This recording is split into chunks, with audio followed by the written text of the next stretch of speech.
Hi, I'm actor Ian Champion, and welcome to History of Horror Cinema, my personal podcast tour of the good, bad, and the ugly of horror movie history. If you like what you hear, please don't forget to hit subscribe.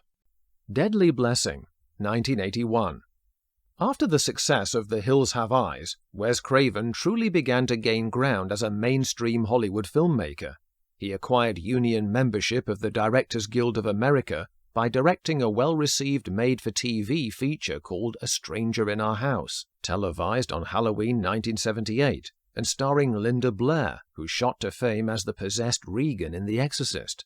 He then developed the screenplay of First Blood, years before it was changed when Sylvester Stallone became attached to it, and Marimba, a Colombian drug trafficking thriller starring Michael Berryman from The Hills Have Eyes, that later came out as Cut and Run in 1985, helmed by Ruggero Cannibal Holocaust Deodato. The next property that Craven actually brought to fruition was an effective Southern Gothic chiller titled Deadly Blessing, made through Polygram with major distribution by United Artists. He rose to the occasion, crafting a cross between Friday the 13th and Witness, and despite his protestations in interviews, it dealt with themes of religious repression, mistrust, and fear of the unknown that must surely have reared up from his childhood. It's the story of three female secular friends who fall foul of a stern, local, God-fearing Hittite community. They make the Amish look like swingers, we are warned, ruled with a rod of birch in fine, chin-strap bearded style by Ernest Borgnine, whilst a mysterious serial killer begins targeting the cultists. The catalyst is the death of Martha, Maren Jensen's former Hittite husband Jim, Howie Munson in TV's The Fall Guy. They had always borne the brunt of hostility from the cult after their relationship caused Jim to be excommunicated. Even worse, he bears the weight of his tractor crushing him to death in their barn. After the funeral, Martha's two best friends arrive to share her grief and ultimately her terror, as they are repeatedly attacked by the unknown foe as well. Susan Buckner is the most convincing of the trio as the morally footloose but feisty Vicky. Sharon Stone is less memorable in her first speaking role as Lana, at times underplaying the typical horror movie blonde beauty in jeopardy to the point of virtual emptiness. There were a few years of languishing in low-ranked movies for her before she started to command strongly in Verhoeven's Total Recall in 1990. Comparisons with Friday the 13th are not only evident, but probably deliberate, since this came out a year after Craven's former producer, Sean S. Cunningham's paradigm-shifting slasher provoked a wave of genre imitators.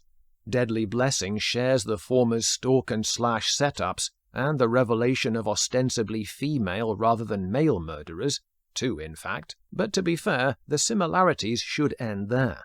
The set pieces here are handled with much more style and unnerving payoffs, such as the snake released into Martha's bath, echoed later in Heather Langenkamp's sudsy bath-time doze encounter with Freddy Krueger in A Nightmare on Elm Street, and the shiver-inducing tarantula dropped into Stone's mouth during a dream sequence, only filmed after Stone insisted on its fangs being removed. Craven's third feature is structured unusually.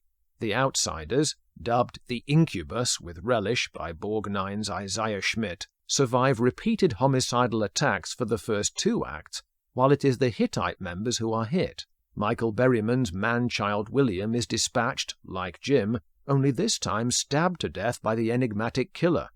It's not until Vicky goes on an illicit date with tempted, formerly betrothed John Schmidt, Jeff East, that she is blown up in her car after he is murdered. Could this be that pesky, only the sinful die retribution that was emerging in 80s slasher movies? Well, motivations are muddied further, when ultimately the killer's identities are revealed as mother and daughter Louisa and Faith, Lisa Hartman, the latter of whom is uncovered as a man, essentially the male incubus predator Isaiah feared all along.